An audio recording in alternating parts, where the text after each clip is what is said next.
اس نے کہا روم کے بادشاہ نے، بندہ ضائع کرنے والا نہیں، وزیر نے کہا بادشاہ سے، اس نے کہا کیا کریں؟ کچھ ایسا کریں کہ یہ معاذ اللہ ہمارے دین میں آ جائے۔ اور قرآن مجید نے واضح کہہ دیا ہے کہ یہودی اور عیسائی تم سے راضی نہیں ہو سکتے حتی تتبع ملتہم، جب تک کہ تم ان کے دین کی پیروی نہ کرو۔ ان کو کسی طریقے سے معاذ اللہ عیسائی بنایا جائے۔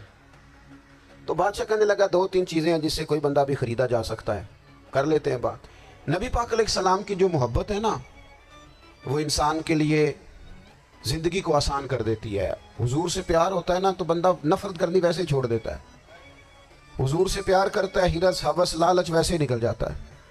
جب حضور سے محبت ہو جاتی ہے، نماز پڑھنا، درگزر کرنا، درود شریف پڑھنا، قرآن پاک پڑھنا، دین کی خدمت کرنا، حتیٰ کہ جان دینا بھی آسان ہو جاتا ہے۔ نبی پاک علیہ الصلوۃ والسلام کی محبت انسان کو کبھی بھی پریشان نہیں ہونے دیتی، الجھنے نہیں دیتی، تازہ دم رکھتا ہے حضور کا پیار۔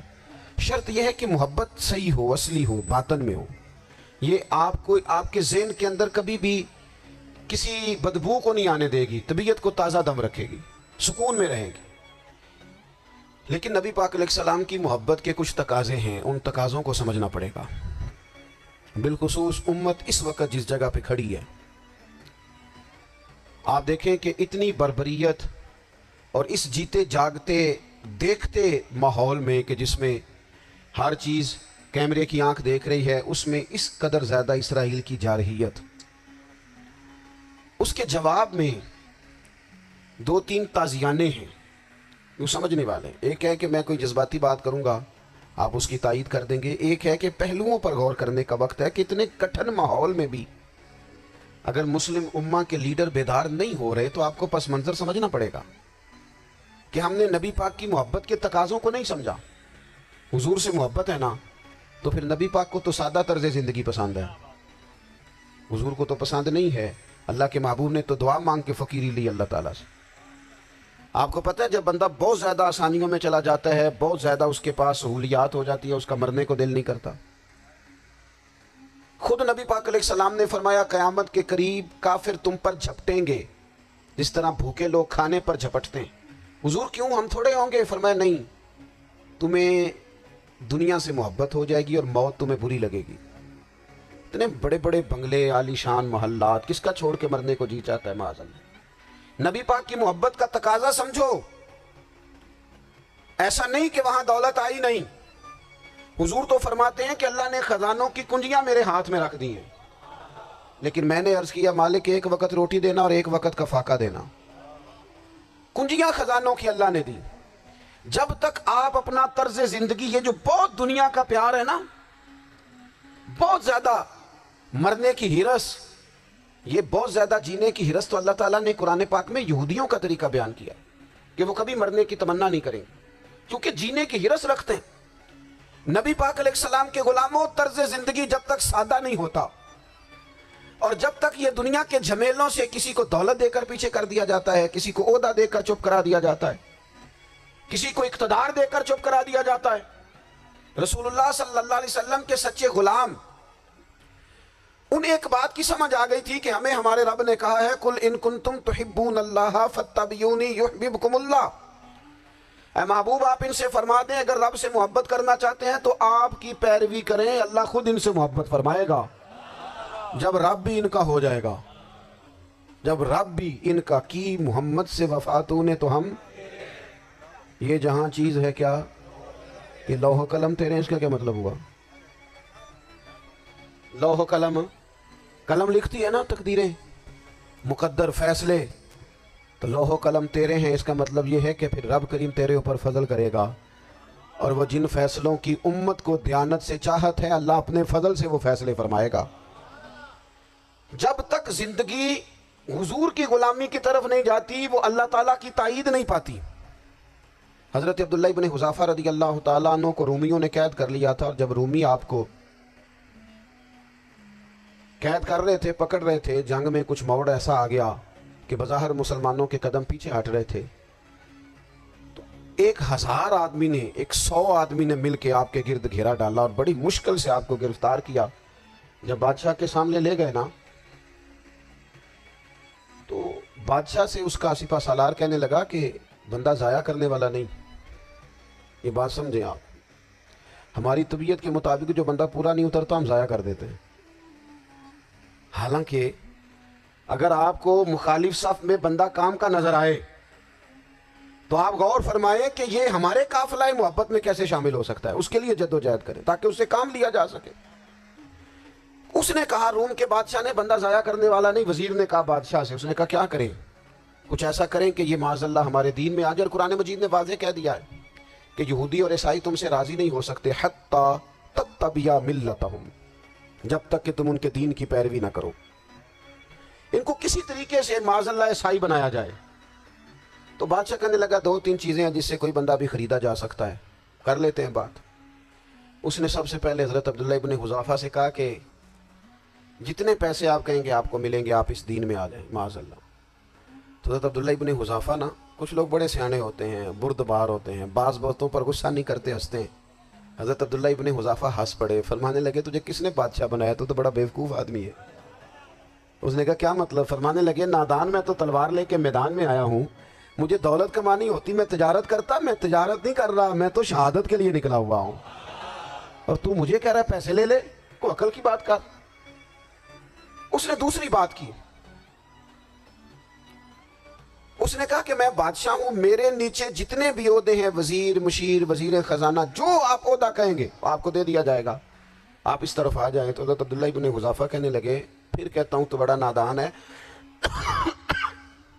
فرمانے لگے میں حضور کا صحابی ہوں, اور صحابی ہونے سے بڑا عہدہ دنیا میں ہے ہی کوئی نہیں. صحابہ وہ صحابہ جن کی ہر صبح عید ہوتی تھی, خدا کا قرب حاصل تھا, نبی کی دید ہوتی تھی. کہا تو مجھے لالچ دے رہا ہے. اب انہوں نے ایک نئی چال چلی. وزیر کہنے لگا کہ میں ایک اور طرح سے معاذ اللہ کوشش کرتا ہوں پگھلا دینے کی. آپ اندر کمرے میں قید تھے تو وہاں ایک خاتون کو بنا سنوار کر بھیج دیا گیا. دوستو یاد رکھنا, تگڑا اور مضبوط جوان پتہ کون ہوتا ہے؟ جس کی نظریں پوری طرح اس کے کنٹرول میں ہوں. یہ علامت جوانی ہے. جس آدمی کا پوری طرح, 2 لوگ دنیا میں کبھی کوئی کارنامہ سر انجام نہیں دے سکتے, ایک جو حرام کھاتا ہو, ایک جس کی نظر ناپاک ہو. محمد بن قاسم جب یہاں آئے تھے نا تو ایک دن بڑے پریشان تھے. تو ایک بزرگ کہنے لگے آپ کیوں پریشان ہیں؟ کہنے لگے راجہ دہر سے مقابلہ ہے, اور ہماری فوج تو سندھ کے رستے بھی نہیں جانتی, زبان بھی نہیں جانتی, لڑیں گے کیسے؟ 2-4 دن کے بعد ان بزرگوں کی دوبارہ محمد بن قاسم سے ملاقات ہوئی تو بڑے خوش تھے. کہا آپ کیوں خوش ہیں؟ کہنے لگے وہ میرا مقابلہ نہیں کر سکتا, میں نے تحقیق کر لی. کہا کیوں؟ کہنے لگے نظر کا گندا ہے, اور جو نظر کے گندے ہوتے ہیں وہ میدانوں میں ٹھہرا نہیں کرتے. میدان کے لیے نکلنے کے لیے پاک جوانی کی ضرورت ہوتی, تطہیر مزاج ہونا ضروری ہوتا ہے, پاکیزہ افکار اور سچی اور سچی ستھری سوچوں کا ہونا ضروری ہوتا ہے. اس لیے فرمایا کہ میرا مقابلہ نہیں کر سکتا. حضرت عبداللہ ابن حذافہ کمرے میں تھے تو وزیر کی بیٹی اندر سجی سنوری پہنچ گئی. جیسے ہی آپ نے اس کفر کی چال کو دیکھا تو تیمم کر کے نفل شروع کیے. وہ ساری رات بیٹھی رہی, رب کا بندہ ساری رات عبادت کرتا رہا. عبادت بڑا سہارا ہے, مصلی بڑا سہارا ہے اللہ کے بندوں.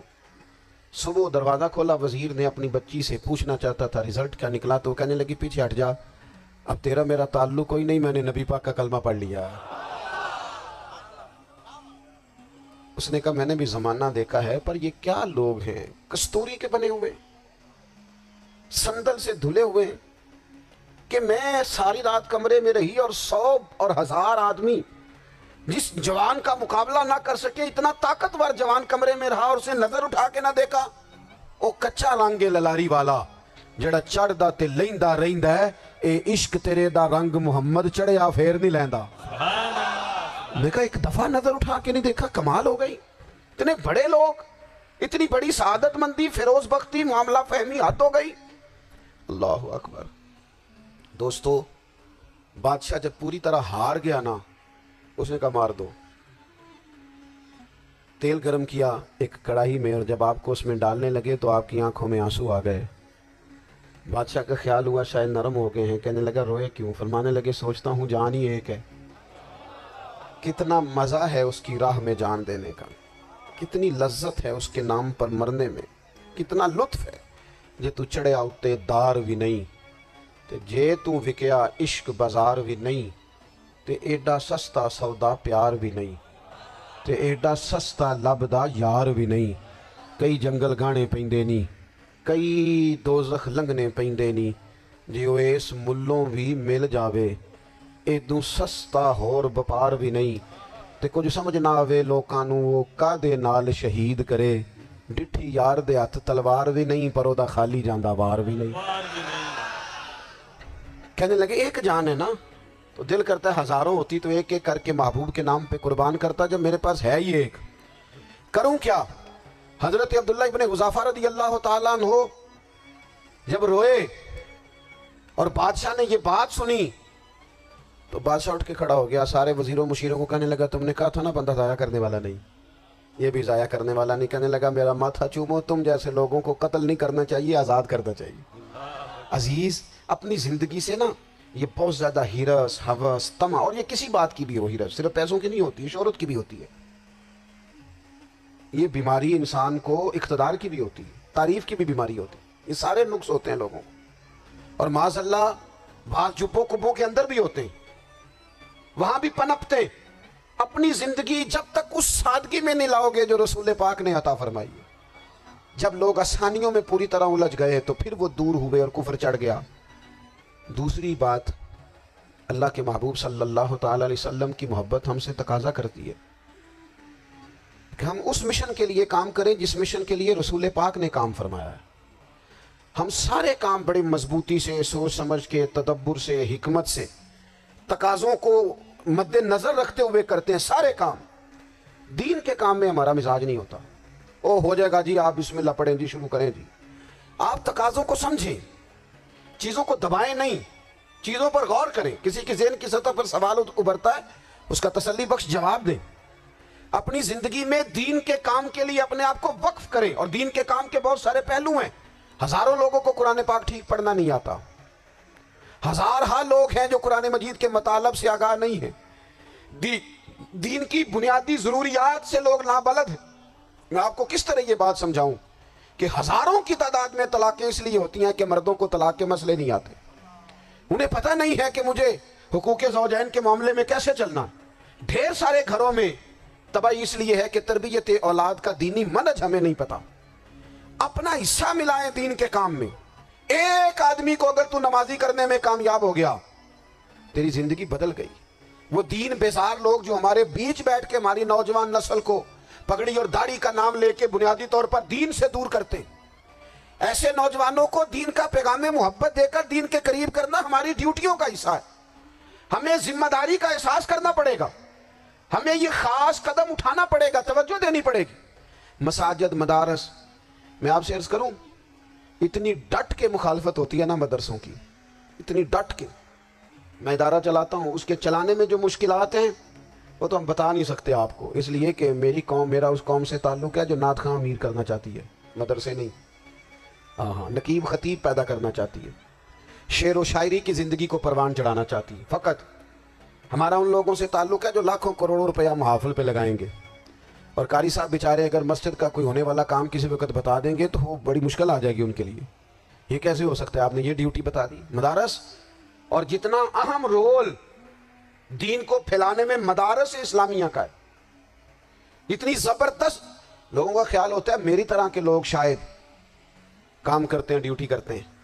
یہ 10-15 لوگ آپ کو نظر آتے ہیں جو آپ کو کہیں میڈیا پر یا ادھر ادھر ڈیوٹی کرتے، مخلص لوگ اپنی جگہ پہ، وہ بھی بڑا ہی کام کر رہے ہیں، جو میڈیا پہ آ کے بھی اخلاص سے اور درد دل سے کوئی دین کی، ان کی بھی کسی بات کی حوصلہ شکنی نہیں، لیکن ہزارہا اساتذہ جو مدارس میں بیٹھ کے پڑھاتے ہیں، جنہوں نے وہ سارے لوگ تیار، آپ سمجھ نہیں سکتے کتنا بڑا کام۔ حفظ کا استاد جو ہوتا ہے نا، اس کی ڈیوٹی 24 گھنٹے ہوتی ہے، فجر سے پہلے، اور اس نے بچوں کو اٹھانا ہے۔ تنخواہ تو ہم انہیں دینا نہیں نہ چاہتے جی، تنخواہ نہیں دی انہوں نے، ہمیں مولوی امیر نہ ہو جانا۔ مولوی نو تے سوٹ بھی 27ویں والی رات دے ہی تاکہ کدھر سوان کے عید والے دن پا نہ لوے، کیونکہ 27ویں تو بعد درزی پھڑتا ہی کوئی نہیں، کیوں حضرت ایسے ہی ہے نا، اس وقت تو نہیں نہ لیتا، تو ہم چاہتے ہیں مولوی ہماری مرضی کے ہماری طرح کا سوٹ نہ پہن لے۔ مدارس کی مضبوطی آپ یہ دیکھ لیں، یہ صلاح الدین ایوبی کا تعلق بھلا کس چیز سے تھا؟ غوث اعظم کے مدرسے سے۔ حضور غوث اعظم کے مریدوں کی جماعت اس کے ساتھ شامل تھی۔ کون لوگ تھے جنہوں نے مدارس سے فیض پایا؟ رازی اور غزالی، حضور غوث اعظم، خواجہ اجمیر، یہ سب لوگ مدارس کے لوگ ہیں۔ کمزوریاں ہیں، غلطیاں ہیں، بہت ساری چیزوں کی اصلاح کی ضرورت ہے، لیکن یہ دین کا بہت بڑا قلعہ ہوتا ہے مدرسہ، لیکن اس کی مخالفت کی جاتی ہے۔ مجھے بتائیے، اگر مدرسوں میں کمزوریاں ہیں تو کالجوں یونیورسٹیوں میں نہیں ہیں؟ ہم نے کبھی مخالفت کیا بند کر دو سارے؟ لیکن لوگوں کا جب خیال آتا ہے، جب ہمارے ایک سابقہ وزیر صاحب تھے سر راہ، کسی دعوت میں میری ان سے ملاقات ہو گئی تو انہوں نے کہا مدرسوں کا کردار کیا ہے آج کے ماحول میں؟ میں نے انہیں کہا کہ مختلف کورسز آپ کراتے ہیں نا، تو اس کے لیے پھر مختلف ویکینسیز ہوتی ہیں جہاں بچوں کو مدرسے کا کورس کرایا جاتا ہے تو استاد بننا ہوتا ہے، اس نے خطیب بننا ہوتا ہے، مسجد کی ڈیوٹی کرنی ہوتی ہے۔ میں نے کہا بالکل کوئی حکومت سرپرستی نہیں کرتی، لیکن اللہ کا فضل ہے، کبھی آپ نے کوئی مسجد سنی ہے جس میں جمعے والے دن مولوی نہ ملا ہو جمعہ پڑھانے کے لیے؟ کبھی آپ کو رمضان میں ایسی مسجد ملی ہے جس میں قرآن مجید سنانے کے لیے حافظ نہ ملا ہو؟ یہ ہو سکتا ہے کسی حافظ کو مسجد نہ ملے۔ تو مدارس کے ذمے جو کام تھا مدارس نے جم کے کیا ہے اور ڈٹ کے کیا اللہ کے فضل سے۔ اور مدارس کے لوگوں کو بھی کمزور نہیں پڑنا چاہیے، کبھی کسی وزیر مشیر مالدار کے روب میں نہیں آنا چاہیے، قطعاً نہیں۔ کیوں کہ یہ وہ عظیم لوگ ہیں رسول اللہ صلی اللہ علیہ وسلم کے دین کے غلام، کہ ابھی ایک لفظ نہیں پڑا ہوتا الف با تا سا، پہلے دن گھر سے نکلتے ہیں تو حضور فرماتے ہیں اللہ کے فرشتے ان کے پیروں کے نیچے پر بچھا بھی دیتے ہیں، پہلے دن اتنا بڑا اعزاز ملتا ہے۔ تو حضور کی محبت کا تقاضا ہے، دین کا کوئی کام کیا جائے۔ ایک خاتون مسجد نبوی شریف میں جھاڑو دیتی تھی پر کوئی کام تو کرتی تھی نا، اور کس مسجد میں؟ جہاں 70,000 فرشتے صبح آتے ہیں 70 شام آتے ہیں، اس مسجد میں وہ خاتون جھاڑو دیتی تھی۔ بخاری ہے، جب ان کا انتقال ہو گیا صحابہ نے سوچا کہ حضور کو تکلیف ہوگی، بغیر بتائے جنازہ پڑھ دیا۔ حضور صبح تشریف لائے، تازی قبر دیکھی، اور محبوب وہ ہیں جو فرش پہ کھڑے ہو کے عرش کی خبریں دیتے ہیں۔ نبی پاک علیہ الصلوۃ والسلام نے فرمایا کہ مجھے اطلاع کیوں نہیں دی اس کے انتقال کی؟ یہ کرم دیکھو، کوئی ڈیوٹی تو کرتی تھی نا یار، پر خلوص سے، پر پیار سے، پر اللہ کو راضی کر دے گی، پر درد دل سے۔ اور دین کی ڈیوٹیاں کرنے والے دوستو سنو، حضور صبح آئے، قبر کو دیکھ کر فرمایا مجھے کیوں نہیں بتایا؟ یا رسول اللہ آپ کو تکلیف دینا مناسب نہ جانا؟ تو قبر پہ کھڑے ہو کے حضور نے فرمایا صف بناؤ، میں دوبارہ جنازہ پڑھاؤں گا، صف بناؤ میں دوبارہ جنازہ پڑھاؤں گا۔ کوئی ڈیوٹی تو۔ تیسرا تقاضا حضور کی محبت کا، سمجھو میں بس بڑی جلدی بات سمیٹنے لگا ہوں، حضور کی امت سے پیار کرو، یہ نبی پاک کی محبت کا تقاضا ہے۔ حضور اس بندے سے بڑے راضی ہوتے ہیں جو حضور کی امت سے پیار کرتا ہے۔ آپ کو پتہ ہے حضرت جبریل امین علیہ السلام نے معراج کی رات حضور علیہ الصلوۃ والسلام سے عرض کی تھی کہ اللہ کی بارگاہ میں عرض کیجئے گا میری بھی ڈیوٹی لگ جائے آپ کی امت کے ساتھ محبت کرنے پر۔ تو یہ کیوں کہا تھا انہوں نے؟ علماء نے لکھا اس لیے کہا تھا کہ حضرت جبریل بھی جانتے ہیں کہ حضور کی امت سے محبت کی بات کی جائے نا تو نبی پاک راضی ہوتے ہیں۔ امت سے پیار کرو گے نا، امت سے، ایک صرف بات کا خیال رکھنا، عقیدہ برا ہو تو بات دوسری ہے، ورنہ میرے محبوب کی امت کا ایک ایک شخص جو مدینے والے کا کلمہ پڑھتا ہے، جو حضور کا غلام ہے، اس کے بارے میں اپنے دل میں گنجائش رکھنا، پیار رکھنا، وارفتگی رکھنا۔ اور دوستو یہاں لوگ کس طرح گروہوں کو، جماعتوں کو سپورٹ کرتے ہیں۔ نبی پاک نے اس امت کی کثرت پر فخر بیان کیا، اور حضور فرمانے لگے 120 صفیں جنتیوں کی ہوں گی، قیامت میں 80 صفیں صرف میری امت کی ہوں گی، میں کثرت امت پر فخر کروں گا۔ ان لوگوں سے پیار کرنا ہے، ان کے دکھ درد کو سمجھنا ہے۔ پتہ ہے آج کیا ہوتا ہے؟ آج ہمیں نا مختلف چھوٹے چھوٹے ملکوں میں بانٹ دیا گیا، تو ہم کسی دوسرے مسلمان بھائی کا درد نہیں محسوس کرتے، ہم گھروں میں نہیں محسوس کرتے۔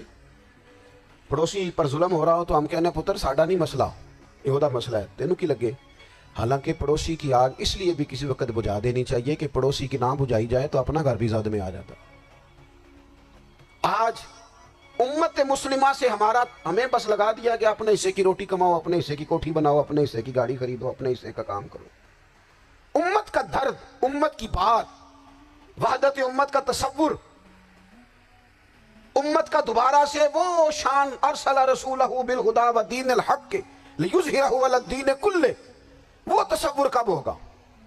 اس وقت ہوگا جب ہم بات امت کی کریں گے۔ نبی پاک علیہ السلام نے فرمایا مسلمان کی مثال ایک جسم کی طرح ہے، جسم کے ایک حصے کو تکلیف ہو تو سارا آزمائش میں آ جاتا ہے۔ مجھے بتاؤ یہ انگلی درد کرتی ہو، یہ انگلی جسم کا حصہ ہے نا، تو میرا خیال ہے دماغ یہ کہہ دے گا کہ انگلی کی درد ہے نا مینوں کی لگے، دل کہہ دے گا کوئی نہیں ٹینشن لینے، انگلی کا مسئلہ ہے نا۔ ایسا نہیں ہوتا۔ بلکہ جب انگلی میں درد ہوتی ہے تو دماغ منصوبہ بندی کرتا ہے کہ اس کا علاج کیسے ہو سکتا ہے، دل پریشان ہوتا ہے، پیر چل کے جاتے ہیں، ہاتھ وہ دوائی وصول کرتے، دانت اسے چبا کر، حلق اسے نگل کر، معدہ اسے ذخیرہ کر کے جسم میں پھیلاتا ہے، پھر جا کے انگلی شفا پذیر ہوتی ہے۔ ایک حصے کو درد ہو تو سارا حصہ کام پہ لگ جاتا ہے۔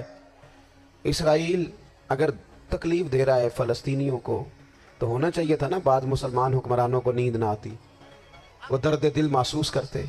ہونا چاہیے تھا نا کہ بعض لوگ یہاں ہم کیا کرتے ہیں بھلا بیٹھ کے، اب تو مجھے بعض چیزوں سے کوفت بھی ہونے لگا، ہم دیتے ہیں بیان، مذمت۔ آپ کے بیان دینے سے کیا ہوگا؟ فلانے نے بھی بیان دے دیا، فلانے نے بھی کلپ دے دیا، یہ کیا کر رہے ہیں؟ یہ تو آپ زندہ رہنا چاہتے ہیں۔ وہ جس طرح آج کل ہمارے ہاں بہت ساری جو کہ جماعتیں ہیں، تو کشمیر ڈے آتا ہے نا تو مل کے ریلی نہیں نکالی جا سکتی، سوال نہیں پیدا ہوتا، کیونکہ ہمیں جماعتوں کو زندہ رکھنا ہے۔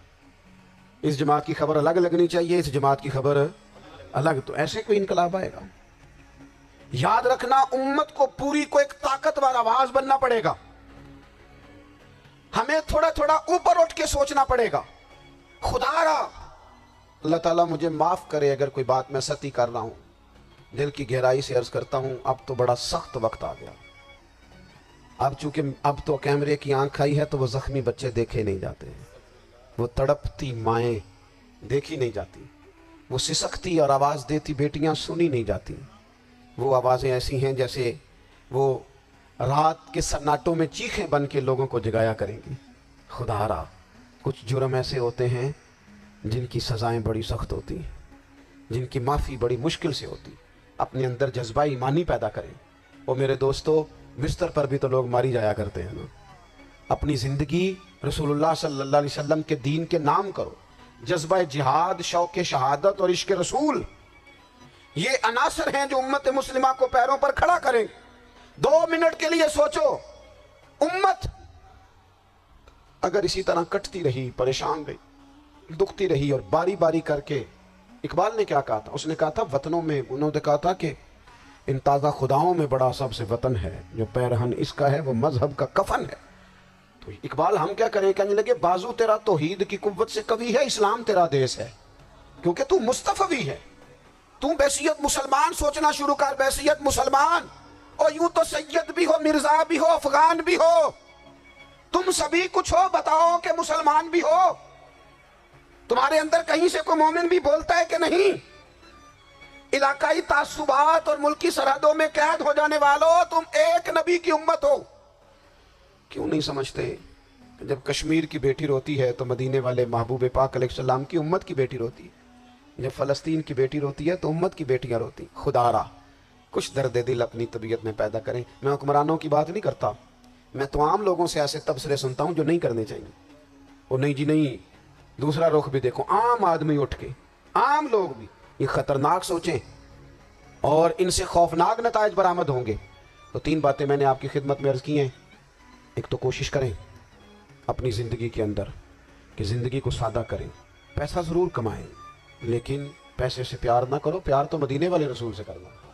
دولتیں، ہرس، ہوس، طمع، ان سے باہر آؤ۔ اور دوسری گزارش آپ کی خدمت میں یہ عرض کی ہے، کچھ نہ کچھ دین کا کام، اور اس میں بھی شہرتوں سے بچتے ہوئے، تصویروں سے بچتے ہوئے۔ میں ہر محفل میں شاید کہتا ہوں میری فوٹو آ رہی ہے اور لائیو آ رہا ہے اور فلاں ہو رہا ہے، لیکن اس محفل کا خوبصورت انسان وہ ہے جو سب سے پیچھے بیٹھا ہے۔ وہ کسی فوٹو کے لیے نہیں آیا۔ اور میں ڈھیر سارے لوگ دیکھ رہا ہوں، یہ جو آگے بیٹھ جاتے ہیں بعض اوقات 5 7 10 لوگ، یہ بڑی تصویر سازی کرتے ہیں، لیکن جو پیچھے بیٹھے ہوتے ہیں ان کی کوئی فوٹو نہیں آتی۔ اور میں نے بہت سارے لوگوں کو دیکھا ہے کبھی موبائل کو ہاتھ بھی نہیں لگاتے، لیکن جن کے لیے آئے ہیں انہیں تو پتہ ہے نا کون کون آیا ہے۔